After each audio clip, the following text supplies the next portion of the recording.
Welcome everyone to the Nerd Journey Podcast, episode number 126. We're joining you every week to talk IT career progression and bring you the advice we wish we'd been given earlier in our careers. I'm your host, Nick Cordy, at NetworkNerd_ on Twitter, filling in for my normal co-host, John White, at VJourneyman. We are both pre-sales technical engineers with backgrounds in IT operations. We hope our career discussions will be vendor neutral, relevant across disciplines, and remain timeless. If you're enjoying our content, please drop us a positive review on Apple Podcasts or wherever you subscribe. And if you want to get in touch with us, tweet or DM at Nerd Journey. Ultimately, we're just two nerds on a journey to virtual enlightenment. So let's take a trip. Last week, we had part one of our conversation with Tom Hollingsworth. And if you didn't get a chance to listen to it, I definitely recommend going back and checking it out. We talked about how he developed a networking specialty that was so deep he was able to not only study for and pass the CCIE exam, but he actually was able to contribute to that exam by being part of the advisory board for it, like a PhD level type of work. Well, this week in part two, we're going to talk about Tom's career transition from deep technical network engineer to working for Gestalt IT and becoming the event lead for Tech Field Day. We'll talk about how that came to be and why it made sense for him. And when you first start to hear about it, you're probably going to think it was a much less technical role. I think you'll find it transitioned into something a little more technical down the road. Interestingly enough, there's an element of leadership and management involved in this job that Tom is doing now, and he'll talk about his perspective on leadership. And we'll also talk about what is Tech Field Day, what is the mission of it, how does it impact the attendees that become a part of it, what can it do for their careers. We've heard about some previous guests like John Hildebrand and Kieran Sheldon who have been Tech Field Day delegates.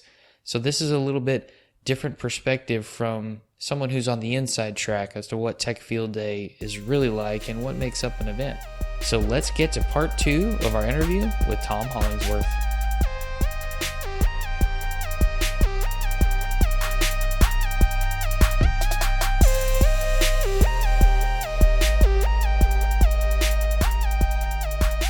Now, at some point after you got deeply technical in the networking field, you actually became a part of the Tech Field Day team. Can you tell the listeners a little bit about how that happened and what made that interesting? Yeah, it's funny because I spent years studying for my CCIE. I joke I failed the exam 6 times. I finally passed on my 7th attempt, but somewhere around attempt 4. I really started documenting some of the stuff that I was doing because I realized that as I was studying, there were some good blogs out there. In fact, that's how I met Ethan Banks of the Packet Pushers. Was I started reading his CCIE study blog and several others. And then as I started studying, I created my own blog to kind of parallel what they were doing. And then, that begot social media and other stuff. And as I started being more active and writing more about that, Stephen Foskett, who's the founder and CEO of Gestalt IT and Tech Field Day, he reached out to me and he said, "Hey, do you want to come to our event?" And I was super, super excited because, I'm some, punk kid in the middle of Oklahoma with very little networking knowledge because I play in a very small pond. And here this guy wants to fly me to California and learn about other tech companies. And then he kept asking me to come back. And I was really thrilled by that. And as I spent more and more time coming back to the event, I was learning more and more, but I was getting more and more involved in helping him out when he needed stuff or kind of, telling everybody, hey, it's time to go get in the car. And eventually I got to an inflection point in my own career where I felt like I was kind of wasting time. I was hitting against the ceiling of I have to either break through where I'm at right now to do more, or I'm just going to have to walk away from it and do something else. And I had a couple of false starts. I interviewed for a job and they were like, "Oh, well, your blog is really your hobby, like tying flies or working on cars." And in that instant, sitting there at that desk, I was like, "No, it's not. It's like my second job. I feel very attached to this. It's not something I do for fun." And then I mentioned that to Steven and he goes, "Well, hey, you're coming out here next week for networking field day. let's talk about your job, your career. Have you ever considered becoming the Dread Pirate Roberts? I think you'd make an excellent Dread Pirate Roberts. And no kidding, that was my job offer. And we talked about it. And he's like, well, here's what's involved with it. And you're not going to be technical at all. I'm like, okay, so you're basically hiring a CCIE to do what? And he goes, buy airline tickets for people and edit video. Okay, sign me up. And so that was 8 years ago. Today, as of the recording of this thing, June 1st of 2013, I started at Tech Field Day. And I spent the first year and a half, like, that's what I did, is I would call hotels and yell at them because they misspelled their name on the marquee. I would do a whole lot of video editing. I would drive a minivan all over Silicon Valley. And then eventually we got to a point where we were doing so many events, and Steven's like, okay, listen, networking and wireless really well, and I know like cloud and storage really well. So let's just split it in half, and I'll do my stuff and you do your stuff, and we'll just run with it. And that's kind of the growth pattern from there, was getting involved in the community, figuring out what the community needed, being recognized for knowing that, and then kind of coming on board, and then growing in that, because there are a lot of people out there, and Nick, you and I both know them. You tell them that you need them to do something very basic, and they scoff at it, like, that's beneath me. I don't want to do that. I don't do that anymore. I'm beyond that. And how many times has that relationship soured over the course of however long, just because those people, they don't get it? Like, I'm not asking you to do this job because I'm trying to demean you. I'm asking you to do it because it needs to be done. If I, as a CCIE, had walked up to Steven and go, listen, I appreciate that you hired me and everything like that, but if I'm not in charge of my own little area over here, there's no way that this is going to work. Because when I started, I was the third employee at the company. There was no area for me to be over. I was one of the people doing the work, and it didn't matter what it was. And that's important for people to understand as they're getting into the industry. Don't be the person that says no because it's beneath you, because nothing should be beneath you. When I was in college, I worked in food services, and I ended up having to throw shirts away because they permanently smelled like French fries. But one of the things is that even as the manager of the operation on the weekends, I was the buck stopped with me. I would go in and give breaks to people in the smelly, wet, disgusting room where you scrape off all the dishes. Why? Because anytime anybody came to me and said, well, I don't want to work in there. Well, why not? Well, because it's beneath me. I'm like, it's not beneath me. I go in there all the time, and I'm in charge around here. You should never feel like something is a job you shouldn't be doing. Can you choose not to do a job? Yeah. I mean, if it's going to get in the way of what you're doing, if it's something that's completely outside of your skill set and you are afraid you're going to mess it up, you can absolutely say no. But the reason for you saying no has to be better than, I don't think that is worthy of my attention or talent. I think what you're saying is check your ego at the door. And it sounds like you did a very good job of demonstrating to your team what servant leadership is actually all about. Yeah. And servant leadership is something that it took me a long time to realize that it's something that I've embodied my entire life. And as I've become more and more engaged with it through things that I do outside of the tech community, I'm like, that was just something that came naturally to me. And to see that people are having a hard time, when they finally, the light bulb goes off and wait, I get it. Like, that's a thing that we should be striving for. And I'm like, yeah, but for those of us who kind of understand the importance of it, and the idea of, a leader should be right there in front of their people, doing the work with them, not just ordering them around to do stuff.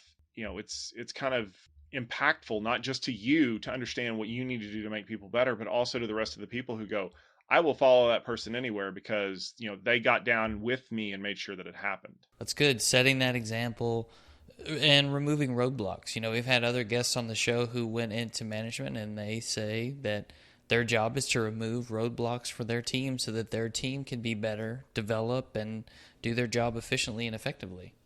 Yeah, I used to joke toward the end of my career at my former job. For those of you who play MMO RPGs online, you'll get the reference. I used to tank angry customers. They would come stalking down the hallways, or the president of the company would come upstairs looking for somebody to yell at because something didn't go right. My job was to stand in front of that person and let my team work. And I used to literally look at them and go, shout at me, get angry at me, because I can take it, and I personally don't care either way. But you let them do their job. And when everything is done and the network's back up and running or the problem is solved, We'll go over here and we'll sit down and we'll figure out whose fault it is and who needs to be yelled at. But until that time, stay off of them. Let's go get a cup of coffee. I'm going to walk you down the hallway. I'm going to get you out of the way. And, that's more of a physical roadblock. But, there are a lot of other process roadblocks or other things that, if you are the person who has the direct influence to be able to make those things go away, you should do that because one, it makes your team more productive, but two, it shows that you have a special kind of value to your people.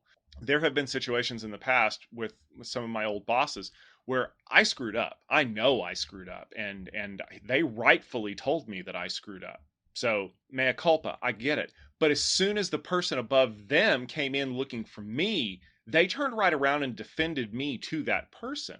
In a way, like, we've already handled the situation. It's not going to be a problem anymore. Back off. I'm doing my job. And at that point, I'm like, you can tell me that I did things wrong all the time because I know that you're doing it to make me better, not doing it to make me feel like I'm the only one to blame. And I've always tried to pass that very same thing on to other people. I'm not doing this because you're bad. I'm doing this because I know you can be better, and I want you to be better, and I want you to learn from this. And if that means taking heat for you, shielding you from somebody else who doesn't get it, then that's what my job as a manager or a supervisor for you should be.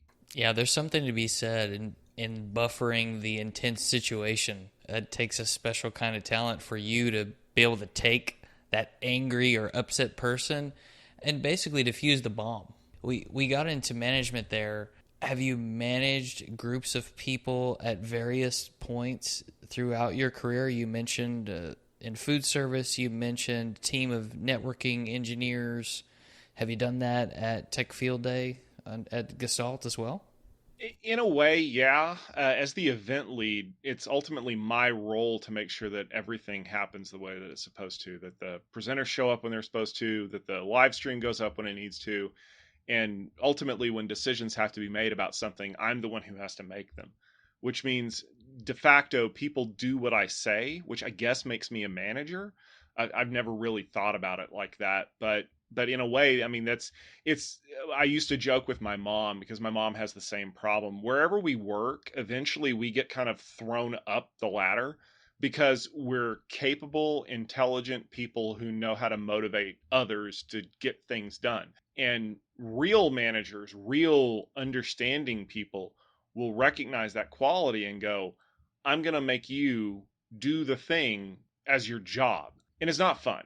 Like there is something very calming about just being able to walk away from a problem and put your head into a CLI or provision some resources and be like, you know what? I'm not going to deal with the paperwork. I'm not going to deal with the infighting.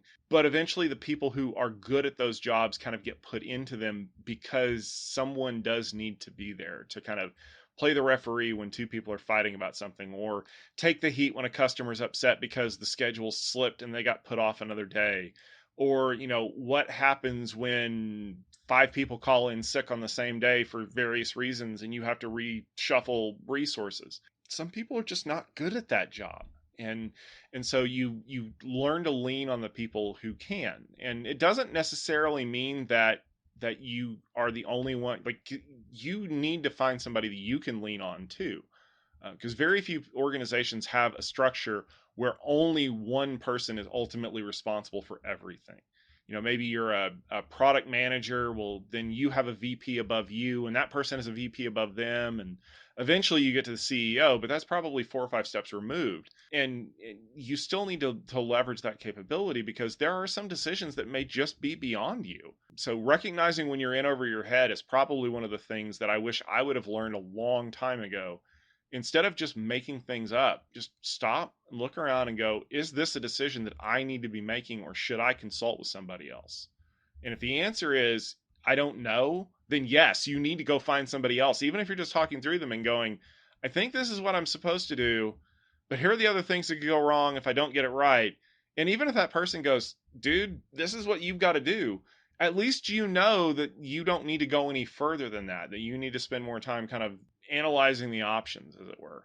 Right. Which is totally different from saying, should I do this because it's below me?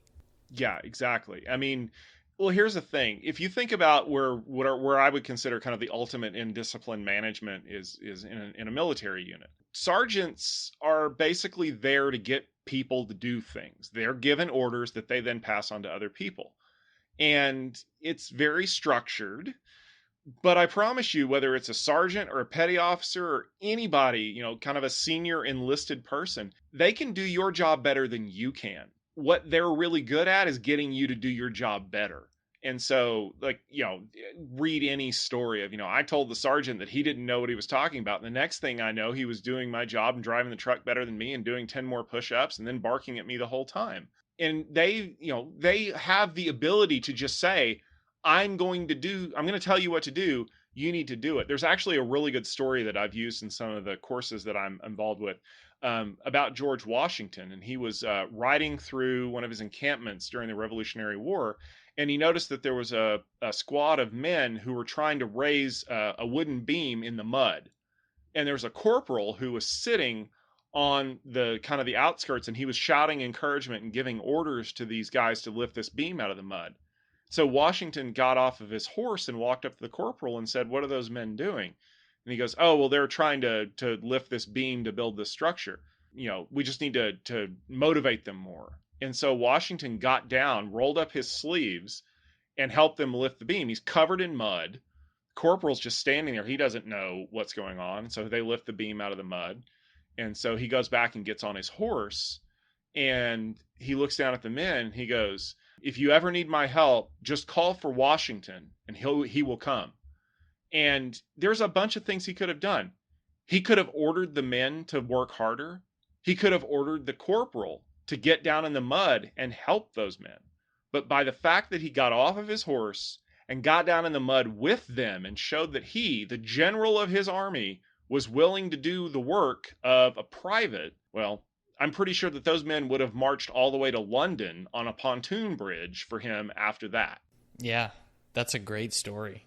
I like that. Not every leader, manager, boss is going to be willing to get down there in the trenches and do that for their people. But I agree with you that once you see that done, it changes your perception of that person and makes you a lot more loyal to even if you were before, just to be through that experience, to go through that experience with someone, it just shows how much they care about you as a person and just really has an impact. Now, let me ask this, Tom. When you go from super technical CCIE to a less technical role like you were in, what does that do to someone psychologically? Do you feel like there's a part of you missing? Do you feel lost? What's the mental effect of that? I'm sure it was interesting for a time, but did you ever have a moment where you go, "This is great, I need a break, but I'm going to lose all my skills"? There absolutely is a point you get to where you're like, I want to go type on a command line. Like, I want to go deploy something. I'm missing out. I get it. Learning about Final Cut and doing Google Sheet foo until your fingers bleed is one thing. It's a skill set. It really is. But that's not my skill set. My skill set is, making EIGRP do things it's not supposed to. But I transitioned in a way, not from a non-technical role, but to a different kind of technical role. So engineering is very hands-on. I'm going to turn wrenches and type commands, and these things are going to work. But architecture is a role where I maybe am not directly impacting the technical aspects of it. But what I am doing is I'm understanding how different technologies work together. So this networking piece needs these parts to function with that cloud piece. And that very much is a part of what I do today at Field Day, is that I will listen to somebody's presentation, or maybe it's a briefing on a technology that they've developed, and the architecture side of my brain starts firing off. They're like, okay, so how are they attempting to do this? Or what would be the command line that I would expect to see to accomplish this goal? Like something like a zero trust network architecture. ZTNA, the outcome is the same. We have isolated pathways for individual hosts that have verified identities, but everybody does it a little bit differently. I remember one company, the way that they fixed it was they took a vSwitch for one port, one client, and they basically bridged the traffic to two different sections of the vSwitch so that they could do an inspection in the middle to do some verification work. And I'm sitting here scratching my head going, yeah, I guess that would work. And so when I started drilling them a little bit about the details around it, they were like, yeah, well, some of our people came from VMware. I'm like, aha, that suddenly makes sense, because if you had only ever worked on physical switches, that is not the way you would have done that. But your concept of networking only extends to this point. And so that's why the concepts are still very important, because I need to understand whether or not somebody is telling me the truth or trying to feed me a very crafted architecture line. And so when I see where I can jump in and be like, okay, so how did you do this? Or how is this important? Then that's where the technical side gets to come back out. And for a lot of cases, like a lot of analysts are not super technical people. They're journalists, they're writers who know just enough of the technology to be able to understand when someone starts throwing buzzwords and acronyms at them. But for somebody to come from the completely opposite side of the spectrum of, I was in that hole one time trying to get that thing configured, and I know how big of a pain in the butt that it is. Why is what you're doing different? It helps challenge them a little bit differently. Yeah, it definitely does. And analysts, what exactly is that job? Because you've done some analyst-like work as well as part of this role at Gestalt. You mentioned they do journalism, that they kind of vet some of the messages that come through in Tech Field Day and different events. Are the industry analysts the ones that do the Gartner studies and rankings? How would you classify what an analyst does? So there are a lot of firms that employ analysts. Gartner, Forrester, IDC are probably the biggest ones, but and there are a lot of even boutique analysts firms. Think of it like this: an analyst is a kind of person who looks at a stick and says, well, I could carve that stick into a flute. I could carve that stick into a miniature baseball bat. There are a lot of applications for this stick. And your job is to kind of take what a company tells you about their technology and give it a critical eye. I mean, you're thinking, okay, what are the use cases for this? How would I implement this? Is what they're telling me accurate? And the thing about being an analyst is, like, if you are a practitioner and your company buys, I don't know, Aruba access points, well, you're going to know the Aruba way to do everything. And if Aruba has an interesting solution for a particular problem, that's the way you're going to know about it. Well, as an analyst, you don't implement the solutions, but you get to hear everybody else's solution. So Cisco's solution to this problem is completely different than Juniper Mist's solution, which is different than Aruba's or Extreme's or everybody else. And so you have to understand where the commonalities are and where the differences are. And then you have to be able to extrapolate from that information. So if you're one of those folks who likes to do like logic problems in Game Magazine, where they give you like incomplete information and have you fill out this big chart to figure out, Jimmy was the one with the duck and the ham sandwich that rode the school bus every day. Like, those are the kinds of things that analysts are good at. So, a lot of times we'll be looking at like an SD-WAN implementation, and we're going, okay, so I understand how you built that, and I understand why it's different than the last company that you worked at, and you have to integrate it into this technology. So is the leap forward to do something like this? And a lot of times as an analyst, that's teasing out the information that maybe they don't want to say right now, or maybe they even can't say right now. But it's helping the people that you're writing, whether it's a blog post or a report for, to understand the perspective on the technology. If there were no analysts, SD-WAN wouldn't have taken off, because SD-WAN at the time really didn't have a use case. It didn't have a place to be impactful. But as analysts said, hey, this would be a great way for you to do this. Now all of a sudden it has real value. And so we kind of almost kind of put an opinion and a flavor on technology or marketing to help people understand why it's important and valuable. And is the analyst career path one of those that's sort of underrated, or maybe not looked upon as something that someone could slide into who had a lot of experience in different areas? The hardest part about sliding into that career role, well, one, you're going to write a lot. So if English was not your favorite subject in school, or grammar was not your favorite subject in school, probably not something you want to do. I had to laugh because a friend of mine is going back to college to finish off of her degree, and she was complaining to me the other day. She goes, I have to write an 800-word paper tomorrow. And I started laughing. I'm like, I can give you 800 words in 30 minutes if you really need them. She goes, how can you do that? I'm like, that's short for me. That's like average, like minimum length.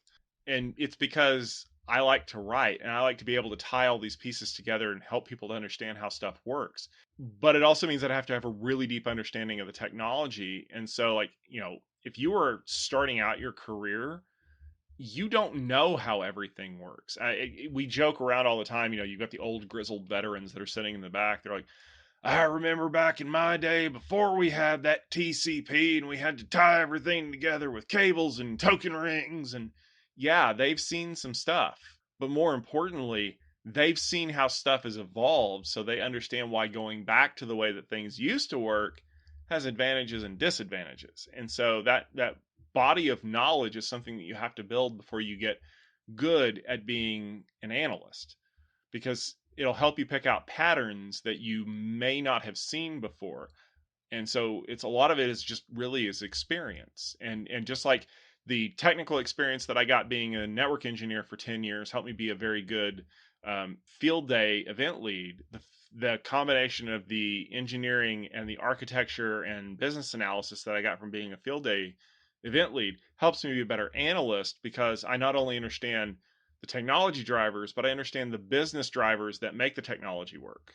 That's good. The companies that come and do the events, does Gestalt IT have to, quote, sell them on coming, or are they normally wanting to contact you to get in front of this audience, or is it both? I mean, is there a salesmanship portion to this role?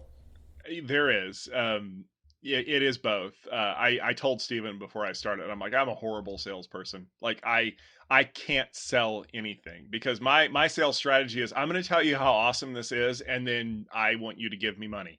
But I'm not going to chase you for it. And the good news is that there are a lot of companies, either the ones who have had previous experience with Field Day, or they've seen some of the results that we get online, that, yeah, they just come to us and like, we want to do the next thing. Whatever it is, we want to be involved. But there are some companies, like the ones who don't quite understand the value of what Field Day brings, that it requires a little bit of selling, because a lot of, and every company is like this. They don't invest resources without some kind of a return, right?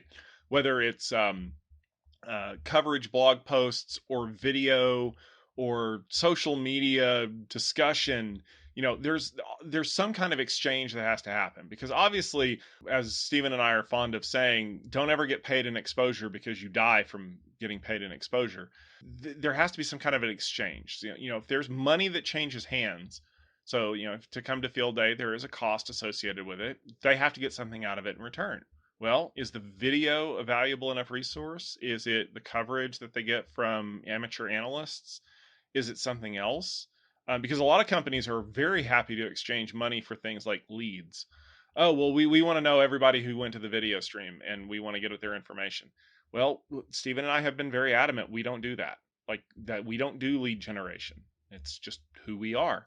We would rather have the technology speak for itself, and the companies get the kind of experience, for lack of a better term, of having a technical briefing with a group of practitioners.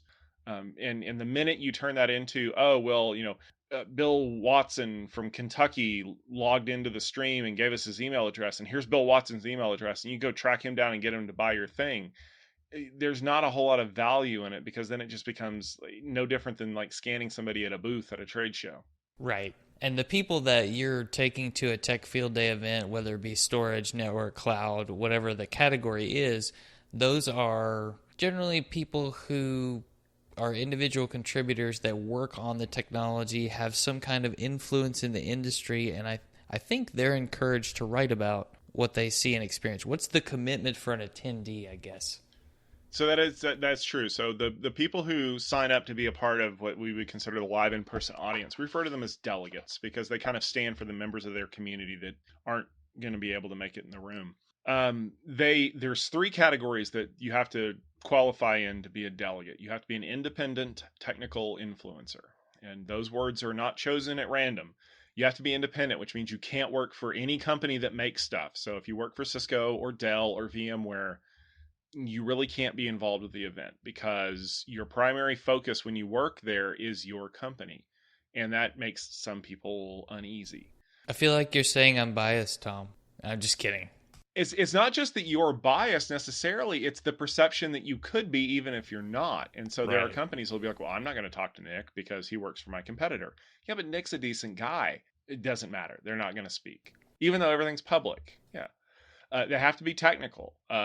This is we cut a little bit of the chaff out of the the pool at this point because like a lot of people are like, oh well, I know that networking thing. I made my access point work at home. That's great. Have you ever done it in an enterprise, in a warehouse where you have to deal with like crazy RF interference? Well, no. All right, learn something and come back, because the people who are talking to us don't use Netgear access points. They spend days doing site surveys to understand all of the RF interactions. So you have to be a technical person. You have to know what you're talking about. Now, I'm not saying you have to be an expert, because we have lots of people who come to field day who are kind of just starting out in their career, but they are willing to learn. They're willing to take what they've seen at the event and build on it. It's kind of like opening yourself up to the wider world, if you will. And then you have to be an influencer of some kind. And I'm not talking about the people who have like 50 Instagram followers who take a picture in front of a hotel and then demand to have a free room because I'll bring you all of my Instagram audience. No, I'm talking about people who have a platform, whether it's being on a blog or a podcast or a video series, or maybe they speak at industry events. The important thing is that you have an audience that you can get a message out to, because ultimately that's one of the things that companies are looking for. We don't require people to write, because the way I've always said it is, think about that book report in school that you had to write about a book you really hated, but the assignment was to get a 1-page book report out of it, and you were like measuring at the very bottom of the page to figure out how many more words you had to put in that last sentence to fill out the whole page. But then you got to do a book report on a book you absolutely loved. Maybe it was The Red Badge of Courage or Old Yeller or something. And there was no upper word limit. And you could do like 3 pages on that book. That's the kind of content that you want, because that's real writing right there. That's not the forced, it's like writing a stereo manual. No, I don't want that. I want something that comes from the heart. Like, this is the greatest thing that I've seen this year, and these people are awesome, and I love them, and you totally need to go check them out. That's what you want. And honestly, there are times when people write, it's like, this is an okay solution, but boy, it would be way better if they would do the following things. And that's kind of an analyst role. I see what you're doing, and I see how you can make it better. I'm not saying you have to, but boy, if you did these 4 things, it would look a whole lot better. Like, that is the ability to take something that somebody gave you, do critical analysis on it, figure out where the gaps are, and offer suggestions to make it better. Right. And in a way, it's sort of like an advocacy program almost. At least that's what it reminds me of. But you really get that independent, unbiased take, because no one is associated with or works for a specific vendor necessarily, as part of the things they're looking at and taking in. And then if they choose to write, it's because they got excited or not excited about something, and they're just giving their take on it. I like that. Yeah, exactly. It's real easy to dismiss someone's opinion when you're like, oh, well, you're a competitor and you don't know what you're talking about. But when an independent third party comes to you and goes, yeah, you really need to implement this feature because I have 5 customers who would use it tomorrow if you did. Oh, well, since you put it that way, maybe we do need to look at that. Like, the ability to get what I would consider to be like a trusted advisor's opinion. And I used to throw that word around a lot when I worked at a reseller. We are your trusted advisors. No, we're not. We're trying to sell you stuff. A trusted advisor is a person who walks into a sales meeting and goes, you don't need that. You actually need this thing over here. And of course, when you do that, your salesman glares death daggers at you, like, shut up, I gotta make my boat payment next week. And you're like, no, really, they don't need that. You're selling them something they don't need. Well, yeah, you may lose that sale, or you may not sell them as much as you were thinking. But I promise you, the next time you show up, they're gonna be like, hey, there's the guy that kind of saved me $50,000. Let's talk about something else. What do you think I really need? So then you actually get to tell them. And that's part of the reason why the independence angle is so important. I mean, we live in a world now where it's very easy for you to make a video or record a podcast and talk in glowing terms about some product. And then you find out later the only reason you were talking in glowing terms about it is because you were sponsored by them or because there was a promotional consideration. And I deal with this all the time when people leave comments on a video. And they're like, this is the worst solution that I've ever seen and it sucks so bad. And it takes me about 10 minutes to dig up that they actually work for the person's competitor, and they're just like out there, bombing reviews. It's like, all you got to do is say, hey, I work for the competitor and I appreciate what you guys are doing with this, but it's not going to work the way you think it does. But at least tell people what's up. Don't try to pretend that, oh, I'm just the unconcerned man on the street telling you that this super technical thing doesn't work the way you think it does. I think there's a way to be consultative even when you sit inside that biased tunnel vision viewpoint. You know what I mean? Mm-hmm. And I It is think that's what you're saying to some extent. Well, the funny thing is that it is very possible to do that, and it goes hand in hand with checking your ego at the door. You also have to check other things at the door and look at things from a critical standpoint, not just a rose-colored glasses thing. Like, we talk about technical debt all the time.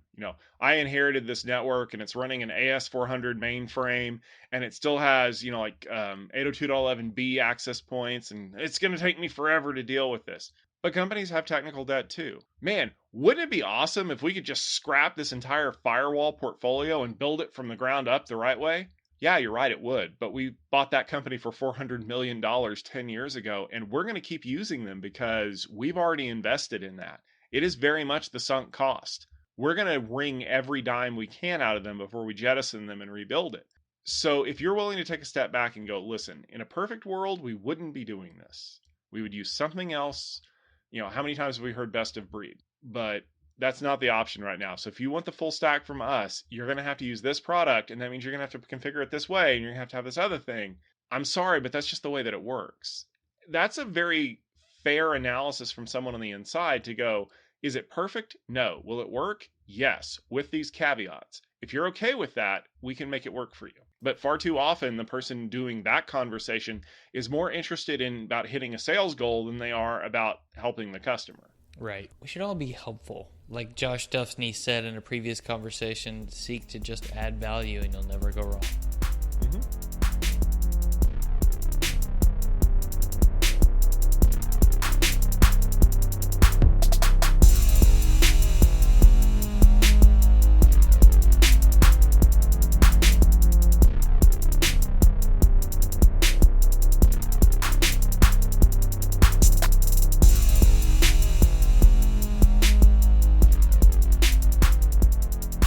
Have you ever worked for someone who wasn't afraid to get down in the trenches with you, who didn't feel like the work was beneath them in some way, but they were happy to get down there, work with you, regardless of their level and title, and that really makes an impact on someone? I really enjoyed hearing Tom's thoughts on servant leadership and how managers, supervisors alike can make an impact on their employees by how they lead and what they model in their behavior. We heard that Tom didn't take a less technical role necessarily, it was just a different kind of technical role. He got to use his knowledge as an engineer, but he also got to use his knowledge of architecture, how the pieces and parts fit together, and that actually helped him become a better analyst. He benefited from what I'll call the experience snowball, the networking piece that helped with his job as an event lead, and how the event lead job helped him be a better analyst. We also learned that an analyst gig is probably not something for those without a lot of experience, because you really need a body of knowledge to draw from to make some conclusions and really survey what's happening in the market and discuss the good and the bad. We learned about the nuts and bolts of Tech Field Day, what it's like to be a delegate, and how a lot of times that can be a rocket ship for your career. It can give you some insight into some interesting technologies, and you can contribute and affect the roadmap of vendors that are presenting their technologies to you because they want feedback from folks who are in an analyst type position or industry technical leaders, if you will. We also talked about a popular buzzword, trusted advisor. I like what Tom had to say, that the trusted advisor is really someone who looks at things critically and is able to take off the rose-colored glasses of everything being great and is really honest about the good and the bad. I hope you're ready for the trilogy's conclusion in part 3 next week, because we're going to talk about all things burnout and Tom has some really good suggestions about how to recognize that you might be burned out and maybe how you can recover from it. Just a reminder, we want people to subscribe and give us a positive review on Apple Podcasts or wherever you're listening. We want to know if we're being helpful and are always looking for interesting questions to ponder. We're collectively on Twitter @NerdJourney. Farewell, listeners. Tune in next time as the journey continues. I'm Nick Cordy @NetworkNerd_, flying solo for now. From my buddy John White @VJourneyman, signing off.